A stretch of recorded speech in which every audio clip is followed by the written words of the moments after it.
All right, before we get the show started, I have to give a huge shout out to a special group of individuals that I like to call my Patreon podcast producers. And you know what? They're all on Instagram, so make sure you give them a follow. Daryl at Your Level Fitness, Kaitlyn at Kaitlyn Elise, put 3 Y's in her name, Crystal at Reduced Fat Mama, Joey at Joey Losing Weight, Vanessa at Vanessa Ray's Journey, and Amanda at Mutts_and_miles. These guys are helping this show to move forward in a huge, huge way. And if you want to join this special group of individuals, make sure you stay tuned at the very end of the show for more details. Are you Team Apple? I got to shout out all of you checking out this show right now on an iPhone, iPad, etc. In fact, nearly 70% of you are listening to me on one of these devices. It would mean the world to me if you took a moment to leave a review. This is one of the best things that you can do for this podcast to help get the word out. And while you're at it, leave reviews for some of your other favorite shows. I bet they would really dig it.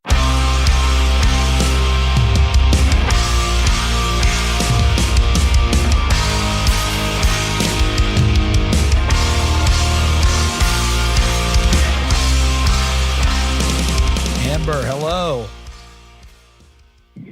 How are ya? I'm doing well. How are you?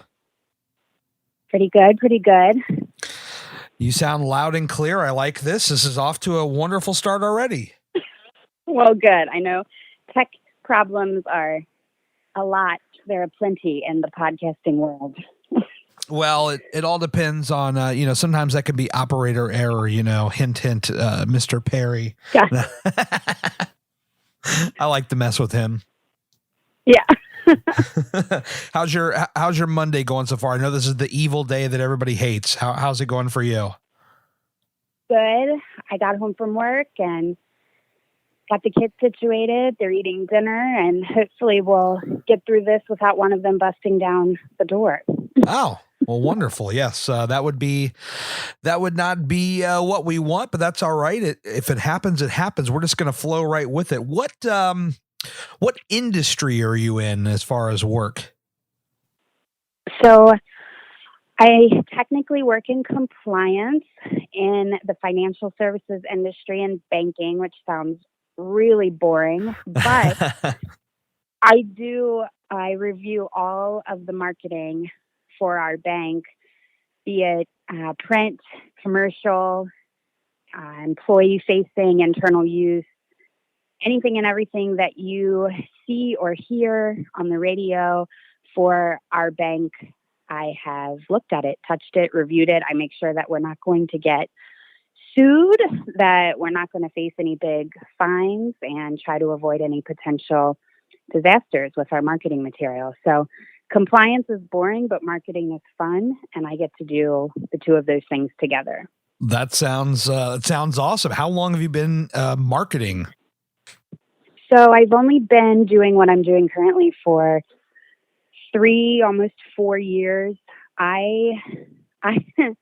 It has taken me quite a long time to figure out what I want to be when I grow up, and I've had a lot of detours along the way. Oh yeah, and none of them started anywhere near banking or compliance or marketing, but I love my job, and I think that I finally have a direction for my life. So that's good. No, I think that's great. I mean, I just turned 37 in August, and I'll tell you what, there was times for the last couple of years where I was still trying to really figure out what I wanted to be when I grew up. So I can identify with that exactly. Oh yeah. And it may change. I mean, life is fluid. Anything can happen. I'm 35 and I'm still trying to get it together, but right now I'm very happy. My job is fun and it's challenging and it checks all the boxes for me. I love that. I think that's great. And being that you deal with marketing, let's see how good of a marketer you will, because now we're going to place the spotlight on you. And so, when you knew you were going to come on this show today, and it's all about talking about you, I guess in a couple of sentences, maybe kind of summarize, and we can kind of go into different directions thereafter, but kind of summarize who Amber is and what makes you. Put that marketing to work. Well, goodness. Okay, so I don't create the marketing, Gary, but sure. But you have an eye for it, and there's something to be said for that. I guess so. So I am born and raised in Kentucky, and I was raised by two hippie parents, and I was a classic case overachiever and overperformer. I had a stage mom, and she pushed me very hard. I spent my youth in gyms and facilities, practicing performing, and I was always on. And then I graduated high school, still being an overachiever and an overperformer. I never knew failure. Yeah. I never really knew disappointment. And then I went to college, and I found out that what I thought I wanted to do with my life was not what I wanted to do with my life at all. And I hated my internship, and I dropped out of college, and I got married because I didn't have anything else going on at the time. But hey, that's worked out, because 15 years later, I'm still married to him. That's awesome. And we have 3 beautiful children. But along the way, I, from about 18, 19 years old to where I am now at 35, I feel like I've lived an entire life. I've suffered a lot of loss and disappointment and failure.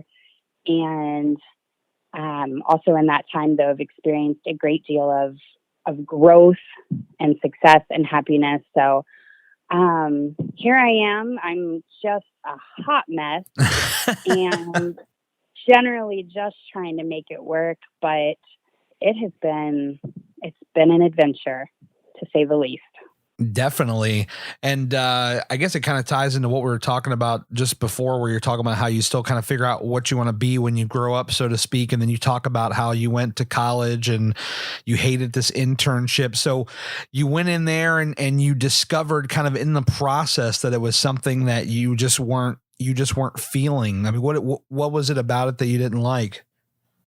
So I thought that I wanted to be a broadcast journalist. I wanted to be on the news. I wanted to be an anchor person. I wanted to be Katie Couric, and I wanted to be in your living room every single morning. I do still have a love for speaking and for public speaking. But when I got to college, I learned that even though I'd been a performer, we'll say for my youth, I was very much an introvert. Yeah. And I could speak, I could read a script, and I could speak, but I really struggled with connecting with people and networking, the building of relationships. That's still a struggle for me, but it kind of hit me in the face in college. And I had this internship at a local news station, and I kind of saw the ins and outs of the politics and the schmoozing and everything that went on there, and how you have to climb the ladder and what you have to do that. And I just crumbled under all of that. And I kind of was like, well, now what do I do with my life? This is what I wanted to be since I was 9 years old, and I can't do it. I don't like it. So none of it clicked for me. And instead of being able to pick myself up by my bootstraps, as they say, and get on with it or choose another major, because I had never dealt with disappointment or failure or letdown, I just crumbled. I just lost myself for a long time. So I dropped out. I got a full-time job, and I just kind of started going through the motions of like working 8 hours a day, 40 hours a week, picking up overtime as much as I could, and just living that life, because I had no idea what to do with myself. So many directions we can go with this. I feel like you're speaking to my soul right now, because seriously, like what you talked about, where you're talking about, loving to perform, but also being introverted. I struggle with that myself so much. And people are listening right now and they're like, oh, but I've heard your podcast and I don't get that at all. And even when I've talked about it, I've always felt like very afraid to come out and talk about it. But when I do, people are like, oh, there's no way, like you're so like natural, or we love your show, or whatever they say. And I appreciate it. But like on the inside, it hurts because like I know that I'm very introverted and I do have relationship issues when it comes to, keeping up with everybody. I feel like you take somebody like a Daryl or somebody like that, for instance, I feel like he is like ready made for that. And while I feel like I'm like, I'll be super friendly to anybody that comes my way and happy to talk, I don't typically seek out the conversations all the time because I'm introverted. Not that I don't want to talk, but it's like, okay, am I bothering this person? Like, all those kind of, you know what I mean? Yes. I avoid happy hours. I avoid any time that I might have to shake a stranger's hand or small talk about the weather. I talked to Daryl about the same thing. I'm not programmed in that way. Now you give me a topic and you let me educate myself on it and become a pro at it. And I can stand up in front of you and I can speak to you and I can speak with you. But that organic relationship building is really hard for me. Oh yeah, I definitely get it. I think the only where I think I differ with you is like you talk about avoiding the happy hours and stuff like that. Like I avoid them, but like in my mind, I want to go to these kind of things. But again, there's a thing of, what do these people think about me? And like, am I going to be like somebody that's going to annoy these type of people? Because I've had history with that when I was younger. Me and my older friends that have been around long enough, we used to joke about it. Like I was the guy that would blow up your phone till I heard from you. And then, it was constantly like wanting to talk to people. So in a way, like when I was younger, like I was Mr. Chatterbox, but like a lot of people were like, dude, like chill out with that. Like you're so annoying, and that kind of stuff. And so like now it's almost kind of like put me in this introverted box that I don't want to come out of.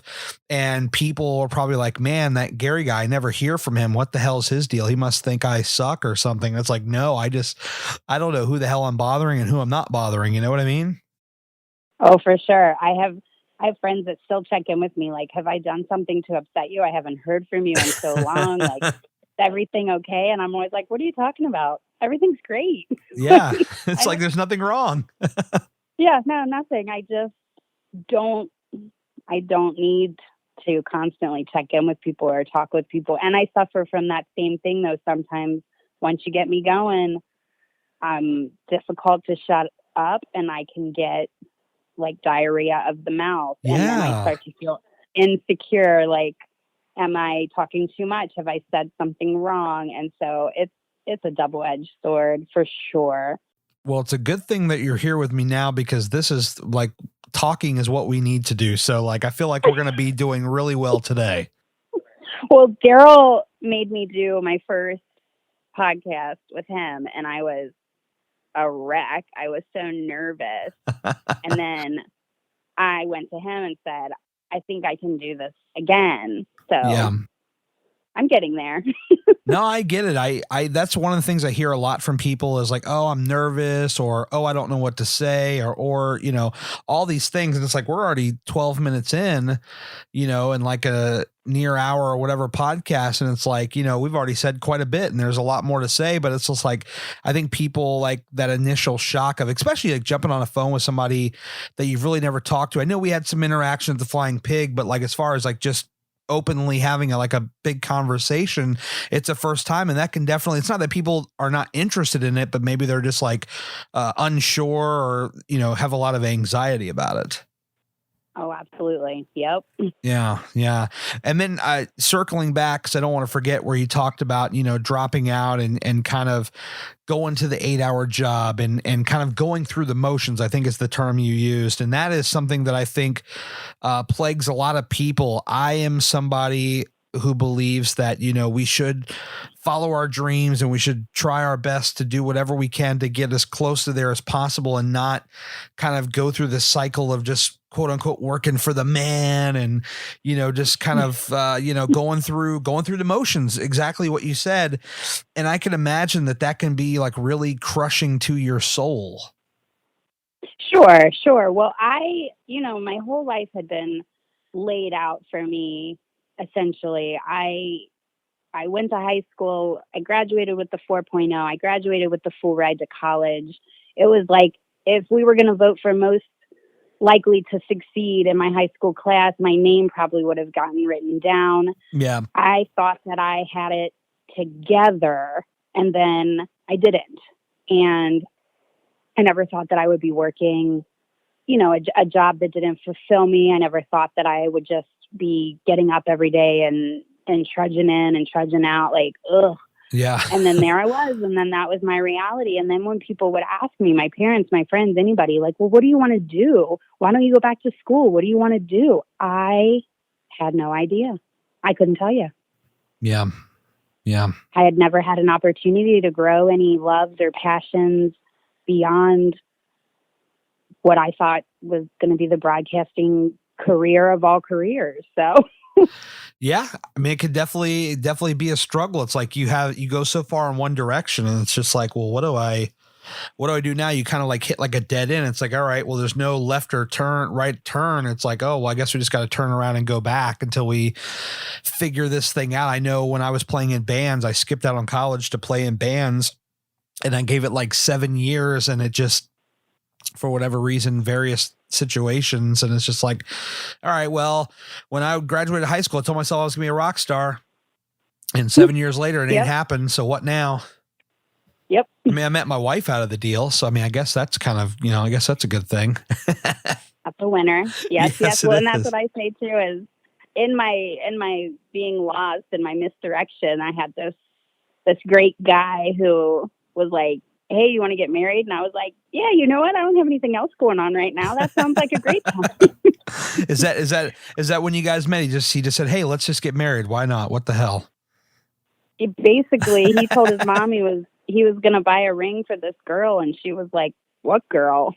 Like, yeah, we weren't serious or anything. And we just did it. And whatever you want to share about it. How did you guys meet and stuff? And like, what point of your life, at what point in time of your life did this come through? Was this, you know, after college, after you realize this other dream is not working out? Like, what's the timeline on that?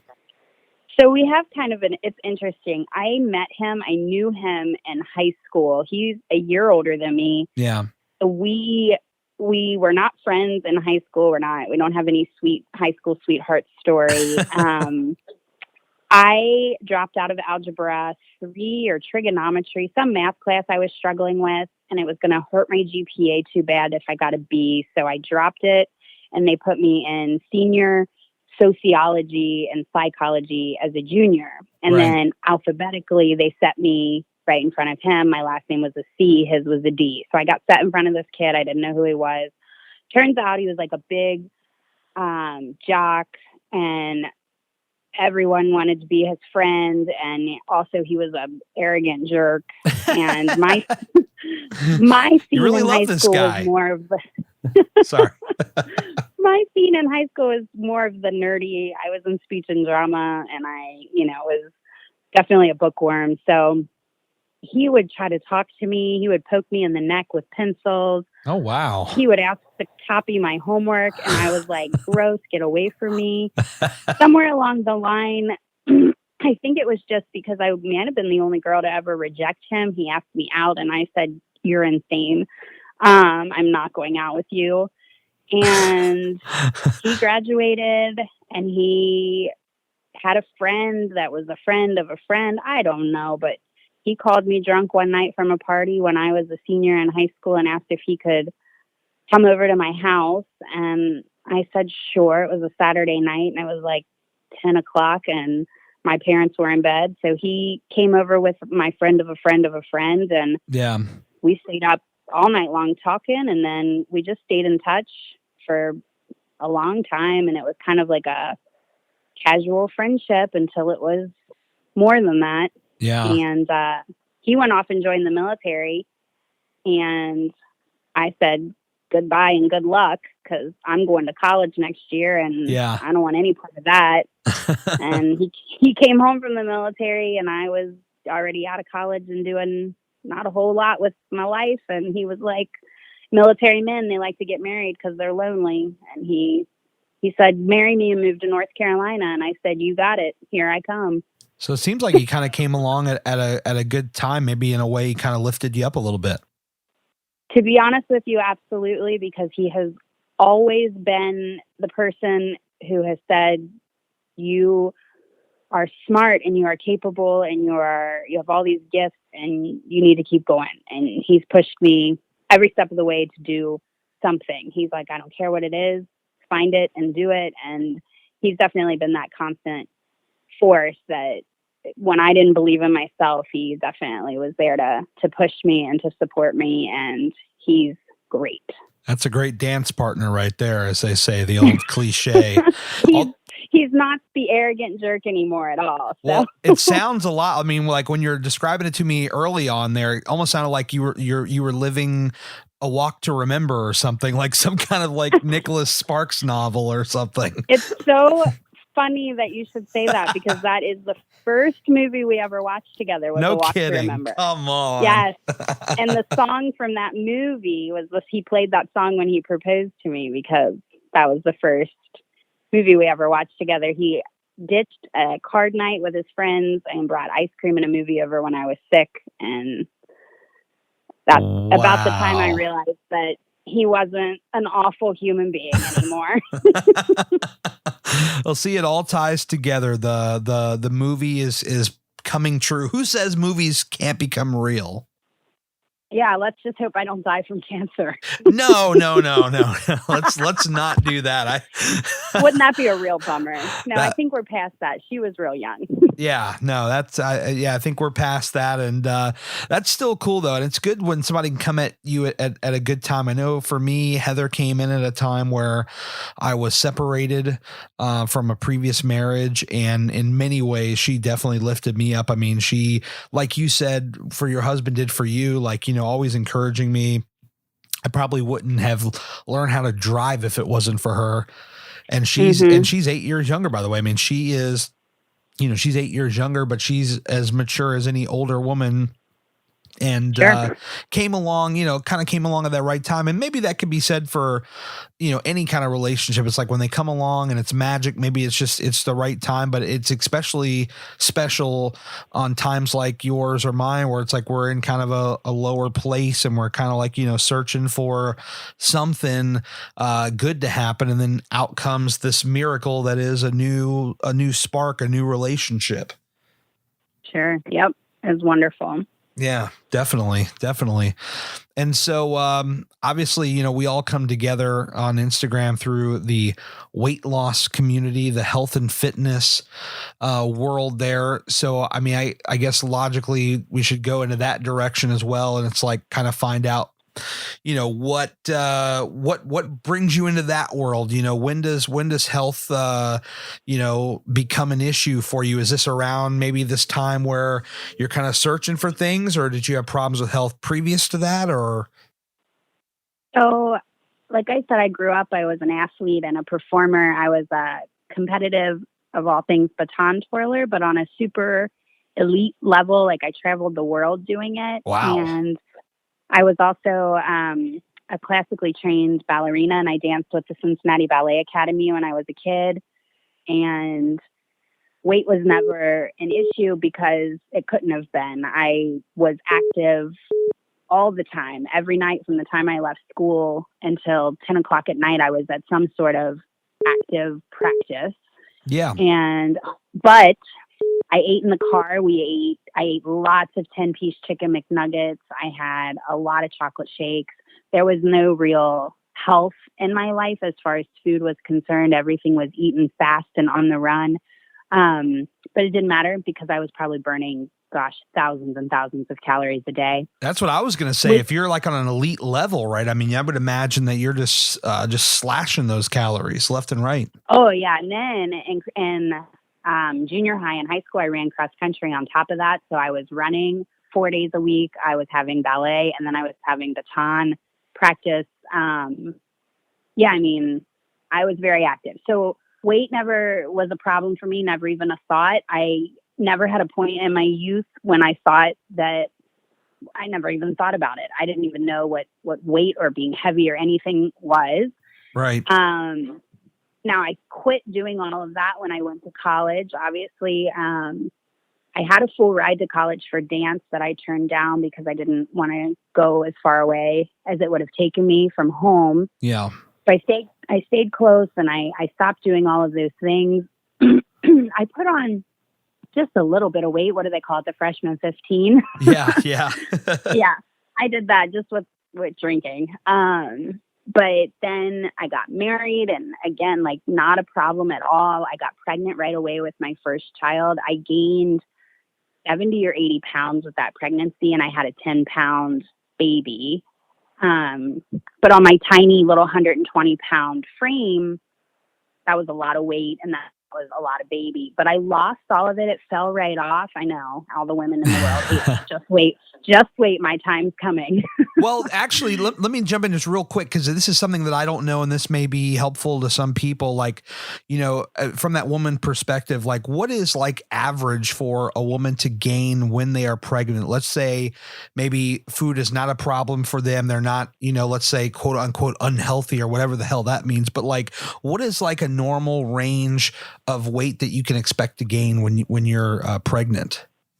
I think that they say the healthy amount of weight to gain is somewhere in the 30-pound range, give or take some pounds. Yeah. Obviously, that's going to vary based on your individual size and starting weight. Sure. I gained far beyond that with my first. With my second, I gained right at that 30-pound mark. I had a very healthy second pregnancy and delivery. And then at that time that I had delivered my second child, about 5 or 6 months before that, my sister had died. And then I delivered my second daughter, Ava, and then shit hit the fan. So wow. Okay. What happened what happens when the shit hits the fan? I never had time to grieve the loss of my sister because I was pregnant, and I had to kind of stay healthy and stay, positive. Sure. And keep moving forward because I'm going to have this baby, and I have this other toddler that I'm taking care of. Then I delivered her, and I got a pretty solid case of postpartum depression. And about 5 months after I had her, I had gotten back into running. I was like, okay, so I'm going to fix all this. I'm going to start running. I'm going to get my mind right. This is going to be great. So I'm training for the Flying Pig Marathon. Yeah. And I start having pain like I had never experienced before. I'd had plenty of pulled muscles and strained and torn things. This was pain I had never experienced before. It's getting worse. It's getting worse. It's getting worse to the point that I'm not able to get the gallon of milk out of the fridge to pour my kid a drink. I can't carry the laundry basket up the steps. Yeah. My husband's like, you got to go to the doctor. I can't stand to deal with this anymore. Like, something's wrong with you. I go to the doctor. They run a bazillion tests on me. I had 3 doctors tell me that I was a hypochondriac and I just needed to get myself together. Right. Finally, they send me to a rheumatologist. They run my blood work there. And she comes in and she says, well, I have good news and I have bad news. And she said, the good news is we know what's wrong with you. The bad news is we know what's wrong with you. Oh, no. And she said, so my numbers clearly showed that I had rheumatoid arthritis. The bad part was that she said, I can't believe you've walked in here today because typically people with these numbers are wheelchair bound. Right. And she said, I don't know how you're walking. She said, you're going to be in a wheelchair probably within the next year. We don't usually get numbers like this to reverse. We can get them to come up a little bit, but it's going to be a rough road ahead of you. You're going to be in a lot of pain. They put me on chemotherapy high dose steroids. Mm-hmm. I was in and out of the hospital. I had gained, I think, 70 pounds in 3 months. And the weight just kept packing on. And then I was told I couldn't walk for more than to like go to the bathroom or go to my car. Right. So no physical activity. Don't raise your heart rate at all. And I lived like that for a long time while we tried to figure out the different drugs and medicines. And I had a lot of side effects. My brain, the best way to describe it is my brain tried to explode at one point. Yeah. And I had to have an emergency spinal tap. And I just went through it medically. It was like every month was something else. I went blind for a period of time. Oh, man. I was very ill. I was still working full time, but it was rough. And just weight, a lot of weight. And I couldn't move and I couldn't get it off. And I had never learned how to eat healthy because I ate at drive-thrus my whole life. Right. So you're essentially hitting rock bottom there. Oh, yeah. At one point on the way to work, I would get Chick-fil-A 4-count chicken minis with a hash brown and a large Coke. I would eat a snack after breakfast. And then at lunch, we would go to Gold Star Chili. I'd get a chili cheese fry with cheese conies with a Mountain Dew and a couple bowls of crackers. Like this was what every day looked like for me. And I just ate and I ate and I ate. I was feeding my feelings. I was feeding the depression. I was feeding the arthritis. I was feeding all of it. And I lived in that for years. And then I became pregnant accidentally with my third child. They told me I'd never get pregnant again because my uterus had shred apart at one point. And here I was pregnant. And as soon as I got pregnant, I knew something was going on because my pain went away. Wow. The pregnancy put my RA into remission. Let me ask you this before we get like too far into this, like for people that don't know, what is rheumatoid arthritis? I probably butchered that. What is that? And I guess just give us kind of the brief description on it and what it does to one's body. Sure. So a lot of people have arthritis and there's general arthritis, and that's when your bones in your joints, you have stiffness, soreness, or swelling.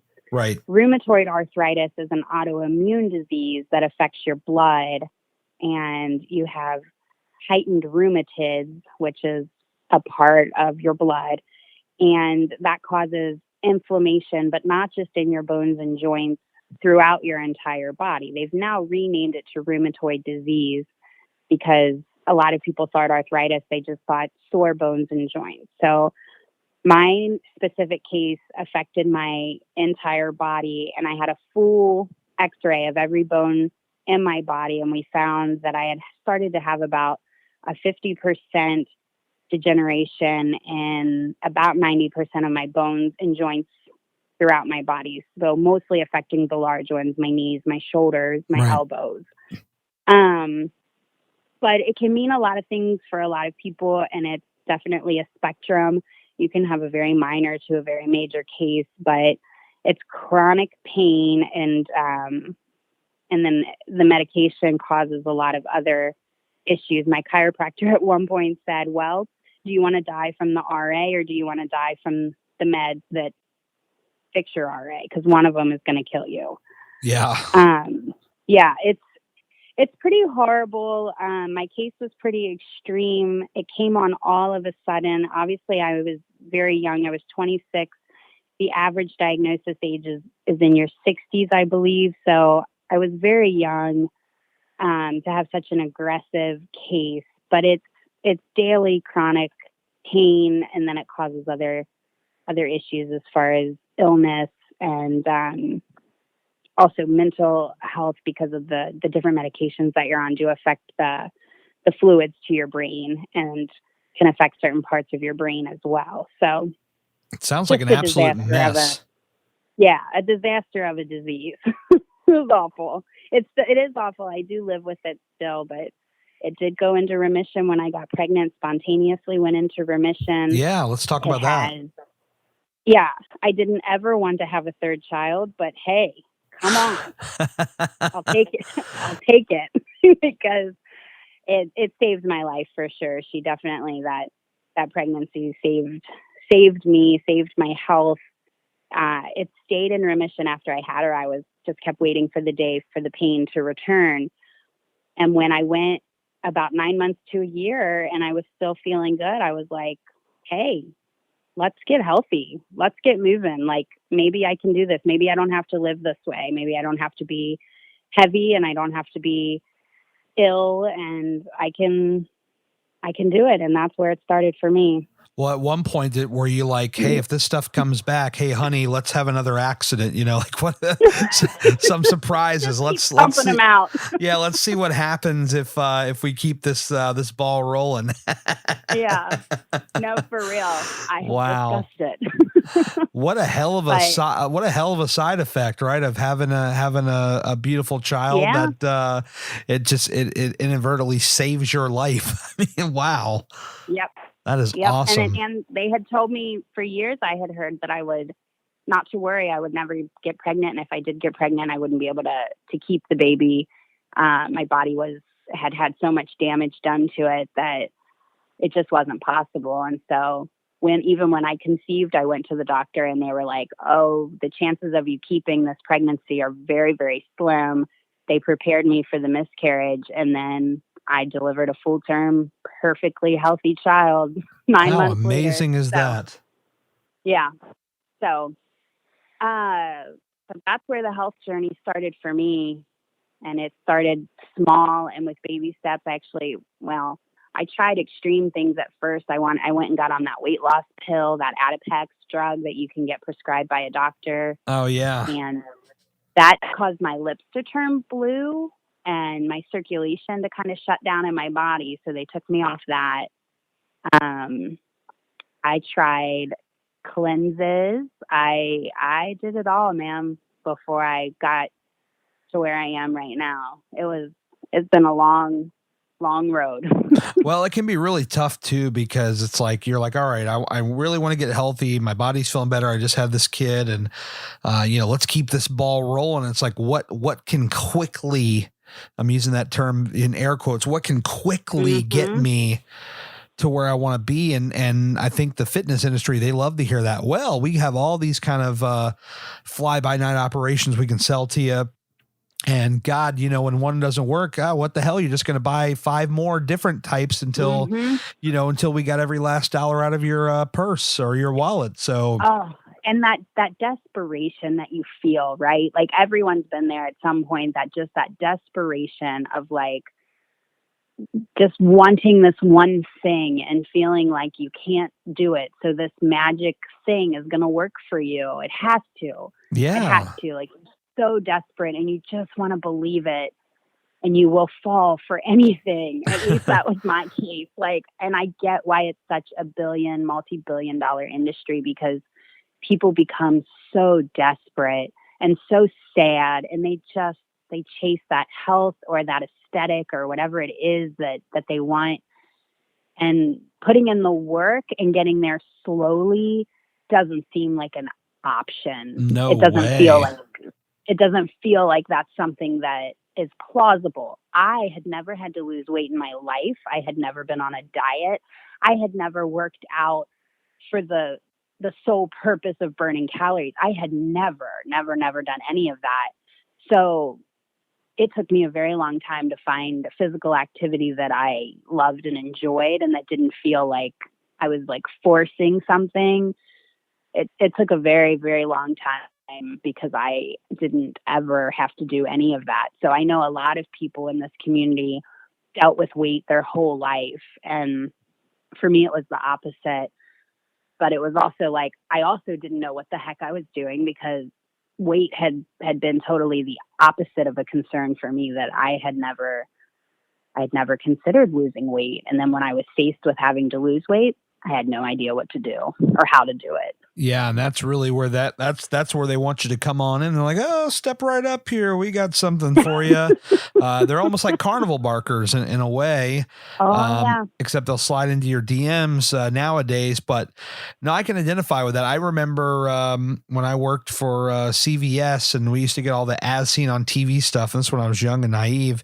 And they had this belt, this vibrating belt, and they said literally, if you Yes. just sit down and watch television and turn this thing on for an hour, it'll give you the effect as if you had done sit-ups for a full hour. And I'm like, no way.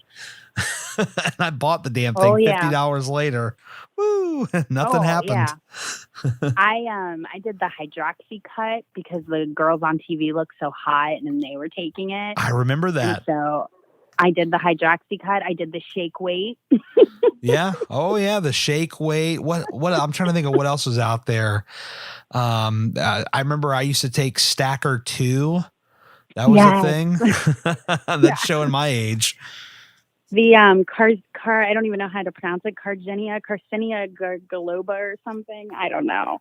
Yeah. If they told me that it was going to burn fat and all I had to do was take this pill, I was buying it.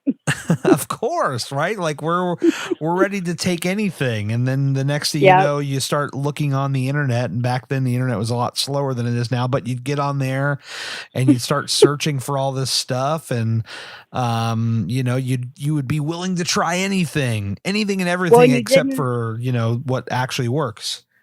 Yeah. And you didn't have DVR, so you had to watch commercials. Oh my God. Yeah. Commercials were so believable. They still are, but you had to watch them and it was so believable. I was like, yep, you got me. But once I actually started to relax about it, and I think at one point I even said to my husband, you know what, babe, like I'm just going to be fat and it's going to be okay. I'm going to be fine. Like fat is not the worst thing that will have ever happened to me because I've lost my sister. I've been deathly ill. That's okay. Like, that's really not the worst thing. And once I kind of relaxed about it and I stopped chasing this goal weight and this like returning to my glory body, and I gave up all of that and I just decided to chase health and like the desire to want to do things like ride bikes with my kids or, walk across a beautiful lake. It started to fall into place. Yeah, it's a wonderful time when you start to realize, what it starts falling into place. You start realizing, okay, this is the direction I need to go. And when it starts clicking, it's like, man, it's a instant confidence boost. I mean, it just makes you feel amazing. It makes you feel alive. Yes. Yeah. Yes. And so when you were getting started and it was all starting to click for you, like what kind of workouts were you doing? What kind of diets were you doing? What, kind of where was your head at with that? So January 2018, I joined a challenge at a local group fitness gym. That's all they do is group fitness classes, Packed House Fitness. I joined a little challenge there and it was purely a weight loss challenge, but I thought I'm going to do this. I'd been going to a few classes and I was really enjoying it. I liked it a lot. I stayed in my little back corner. I wore my sweatpants, my oversized t-shirts. I went to my back corner where I felt safe, but I went and I did the workouts and I felt good. I was seeing some results. I joined the challenge and I started Weight Watchers. My work was giving us Weight Watchers for free. Oh, cool. So I joined Weight Watchers because I had not done that one yet. And I joined this challenge. I won the challenge. It was 3 months long. I couldn't even tell you anymore, but I lost the most weight. And I just didn't stop when the challenge was over. I did stop Weight Watchers because I noticed that I was becoming obsessed with counting points and not eating things that seemed innately healthy because they had too many points in them. And it felt very disordered to me. Right. So I did drop Weight Watchers and I went to just calorie counting but I kept with those gym classes. I loved them. I was going at 5 a.m. 3 days a week, and then 7 a.m. on Saturdays. It was my lifeline. I made friends. I had a couple girls there that encouraged me to start running again. So I started running with them. I call it running. There's a lot of walking and jogging. Nothing wrong with that, by the way. Yeah, nothing, not a thing. It's actually sometimes even better than running. And it just kept rolling from there. And then I kind of, through a lot of therapy, I'm a big mental health warrior. Get your therapy, take care of your mind. I went through a lot of therapy, and I lost my obsession to control the food and the macros and the calories. I kind of dropped that off, and I learned to trust myself, and that sometimes I want a salad and sometimes I want fried pickles, and that's okay. And I just have learned a lot along the way, but it was slow and it was long, but it's all brought me here, which here is not, I thought that I had a goal weight. I've given up on a goal weight. I just kind of want to live this like goal life. And if that weight, that magic number never comes, it's okay, because I'm super happy and I'm super loving my life, and I'm doing all the things that I want to do that I never thought that I would get to do ever again. And here we are, man. I don't work out nearly as much as I was there for a while, but I do get the workouts in a couple times a week, or I at least go for walks, walk my dogs, take a walk around the neighborhood, get some activity in. And generally, I'm just living a more active lifestyle. If I take my kid to cross country practice, I get out of the car and I go for a walk instead of sitting in my car. And I'm doing things like that. And that keeps me in. I've been maintaining. I've been about the same weight, within 3 to 6 pounds, for a year now. Yeah, that's awesome. Yeah. And people ask, like, do you want to lose any more weight? And sometimes I say yes, and sometimes I say no. Like, I don't know. I really like being where I am right now, where it's not my obsession, and I don't wake up thinking I got to burn these calories and I got to eat these foods. Like, I've kind of let that go. And it's a nice space for me to be in right now for my mental health. And I might decide to get back on that weight loss train, but right now we're just living it. I think it's just so refreshing to hear, because I think for so many, like when you initially start your quote unquote journey on weight loss, it's always a fixation on a number. I want to lose this many pounds, or I want to weigh this. And so, a lot of times people eventually get to that number, or they don't. But the more underlining issue is that the mental health will decline, as if you're not reaching that specific number. And people might say, well, gee, Gary, what do you mean? I thought that's the whole point of weight loss and all that stuff. And I think, after doing this for a little over 2 years, I think the bigger purpose is more in line to what you're saying is, just trying to live a happy life. So rather than spending every waking hour of your day chasing a number, we should be chasing a better life, and everything else, as Daryl would say, kind of works itself out. Because if you're leading that active lifestyle, but you're not chasing a specific number, you're not constantly moving that damn goalpost back 5 feet every time. You know what I mean? It's just like, if you're chasing a happy life, much like you're saying, I think it's so much better for one's mental health. And that's just my opinion. I know there's people that will listen and they may disagree politely or unpolitely, but I really think, I think I'm more in line with what your thinking is. And I love that. Yeah. I don't down what anybody is doing, because I have done it. Like, I get it. I feel that in a really deep way. Sometimes I still get up and I'm like, oh, to be a size 4, or to, to weigh the 130 pounds. But then I think, like, what would I be doing differently? Because I can still go out and run. I ran a half marathon. Like, I'm at the weight and at the size that I am, I'm still living my best damn life. And yes.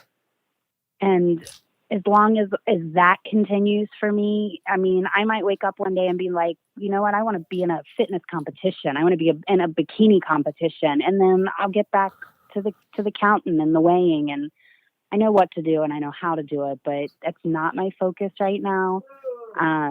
Health is my focus, and I want to stay active, and I want to continue to eat balanced and eat well, but just taking it slow. I got a whole long life to live. And like I said, for me at this point, like, being heavy was not the worst thing that ever happened to me. And if I gain it all back, like, it's still not going to be the worst thing that ever happens to me. Right. So perspective has definitely been a lot for me. Yeah, that's what this journey is all about. It's like learning, just constantly learning and learning, like, kind of like where things are going and how you got there. And it just kind of leads you, it sets you up for the best possible version of you. Yeah. And as a mom, and I'm raising 3 girls, which is hard to do. Your poor husband. How's that going to be when they grow up and they got to start dating, right? Oh God, don't get them started. But I don't ever want them to see me obsessing over my weight or obsessing over what I'm eating. Like, I would definitely want to be the example and set the example. And I don't want them to see me getting on a scale every single day. Like, I want to raise these girls, and I want them to be healthy and be active and love life, but I don't want them to obsess about their weight. I've got one that's about to be a teenager next month, and she already comes home telling me she has bigger size than the other girls in her class. And I'm like, you're 12. Yeah. Nobody has thighs yet. Well, I think they're in good hands. It sounds like they got a cool, laid back mom. Oh yeah. I don't have time to be worked up about stuff. It's kind of interesting when, as a parent, I'm not a parent yet, but I can kind of imagine what that's like. It's like when you're younger, when you're growing up, and you know how your parents were with you, and most of it's good, but once in a while you remember things, and it's like, what you take with you when you transition into becoming a parent. I can only imagine what that's like. Oh yeah. Like I said, my mom was more of a stage mom, and my dad was more of like this super chill, laid back, like everything's going to be all right kind of dude. Yeah. So there's definitely a balance there, and I've taken a little bit from both of them, and it's a fun ride for sure. For sure. I never thought that I would be a parent, and here I am with 3 of them. So life is funny. No, that's awesome. And as we kind of transition into the wrap up here, like what do you see for yourself in the next couple of years? Like, what are some goals that you have going forward? So right now, maintenance, but physically, I do have some like physical goals. I would like to, I think I'm going to do the 10K and the 5K and maybe the 1 mile at the Flying Pig this year in 2020. Cool. I'm not sure my body is ready for another half marathon. I did the one honor run back in November of 2018, and that kind of wrecked me. My body was in an RA flare for about 4 days. So that meant like not doing a lot of getting up or walking and needing help getting dressed. And I'm not sure I'm ready to go back there again. Right. I want to take up cycling. I want to get a bike. Kaitlyn with 3 Ys. Yes. she Hi, Kaitlyn. She got a bike. Yeah. Hi, Kaitlyn. And that bike is the sexiest thing I have seen in a real long time. And I'm like, I'm going to ride a bike. Sounds like fun. I haven't ridden a bike other than like my kid's bike around the circle of my street, but I think I want to learn to cycle. I think that looks like a lot of fun. And I've got some hiking goals. I've got my husband on the hiking train, and he's going to go with me. And I just want to keep exploring the world and traveling and doing it with my feet and really seeing what's out there. But otherwise, man, the goals stay small and attainable. I love that. I can get behind that 110% because it's fun to have big dreams, that whole think big and try to execute on that. But really, when it comes down to the day to day, keeping your mental health in line, keeping yourself happy, it's all about having the small, achievable goals. It's like, okay, these are like 5 things that I know I can do. I just need to do them. It's almost like a to-do list, bop, bop, bop, bop, bop. And then you just get right through it. And your mental health is in line with where you think it should be. Yep, absolutely. Keep that mind and that body right, and everything else will just keep on coming.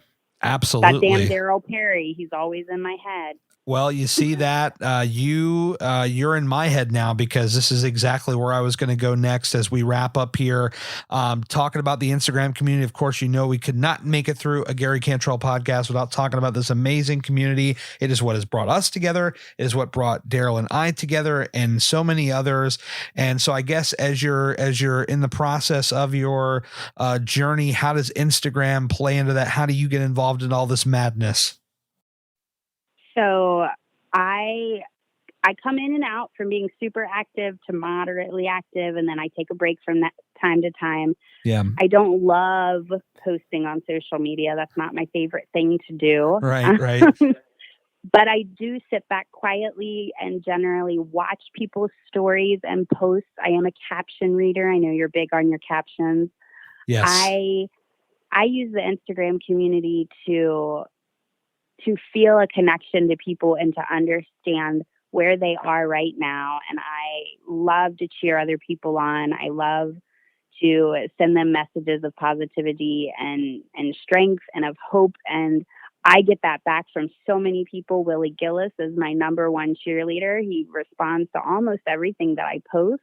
And I think it's great the way that people in this little community support one another and encourage one another. The little meetups here and there regionally that people are having. It's just amazing that something like this can come out of Instagram. Like, isn't that crazy? People joke about the gram, right? Like, yes. I gotta put this on the gram. I gotta hashtag it. But it's like me, introvert me, who struggles to make human connections, has really connected with a great deal of people. And I look forward to getting the messages and responding to the messages. And Daryl even occasionally gets me to send a voice memo. Daryl gets us to do a lot of things maybe otherwise we wouldn't have done. He is like the ultimate social media pusher. Where's the Dietz Diary podcast coming? Is that coming next? Oh, that will not be coming, Gary. I will never listen back to this. I don't listen to myself talk. I can't stand it. Fair enough. But I love this Instagram community. If anybody needs a place to feel like they fit in, if you feel like you don't fit in anywhere else, that's how I felt. And now I feel like I fit, and that's really cool. And there's always somebody with a similar goal, somebody who wants to run the same race or eat the same food or do the same thing. Like, you can find somebody who's wanting to do the same thing you're doing, and it's really cool.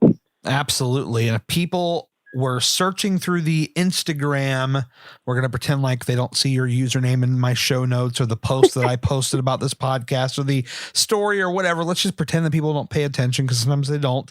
Where would they go to find you on Instagram?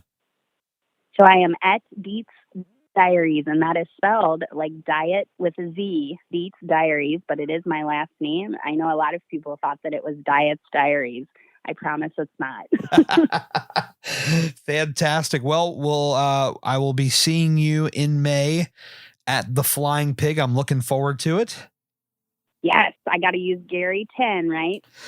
Oh, you guys, this is like the third time this has happened to me on a podcast. I had Valerie, then I had Nikki, and everybody's telling me, hey, like I'm somehow bringing up the Flying Pig and not even looking to plug that. And then my guest of all people say, hey, I got to use code Gary 10, right? Yes, please use that on every registration that you will be making. Please, it goes a long way and helps. Actually, I'll say this very quickly. I do not make a dime. That is the God's to honest truth.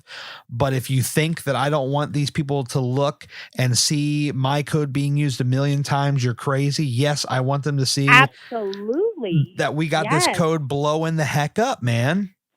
Yes. I think I'm going to do 3 races. So Well, sweet. 10. There's 3. They send out a newsletter to all the ambassadors, and they've got, I think it's like a top 5 list to show who's up top there. I want to see my name every month there, people. So listen here. All right. I'm just kidding. But yes, we want to do Gary 10 to register for the Flying Pig. The prices going up after Halloween. So get on it now and get to it. You got it. I'm on it, and I'll see you there. Hell yeah. Well, it was really great to chat with you. Thank you so much for your time. Time is a very precious thing, and I do appreciate your time here on the podcast. I appreciate any time that you or anybody else spends listening to this podcast, because God only knows we have so many things that we could do during a day. So thank you, and thank you.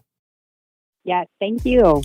Remember at the beginning of the show, I mentioned a little thing called Patreon? Well, I'd love to have you join me. But Gary, what is Patreon? It's a website that is helping small creators like me raise funds to further expand their creative visions. For as low as $1 a month, you can help me further my dream of reaching as many people as possible and eventually taking the show on the road to meet all these fine people face to face and add a video element to this podcast. If you were to donate $4 a month, you'd be hearing this show a few days earlier with no commercials and getting access to my close friends group on Instagram. Donate $10 a month and you get all that plus your name right at the beginning of the show alongside other producers. But act fast. That tier is limited to 10 people. I've got a whole lot more to offer, and you can get all the details over at patreon.com/Gary Cantrell. If you made it this far, I really appreciate you. Thanks so much for checking out the show, and I'll talk to you again really soon.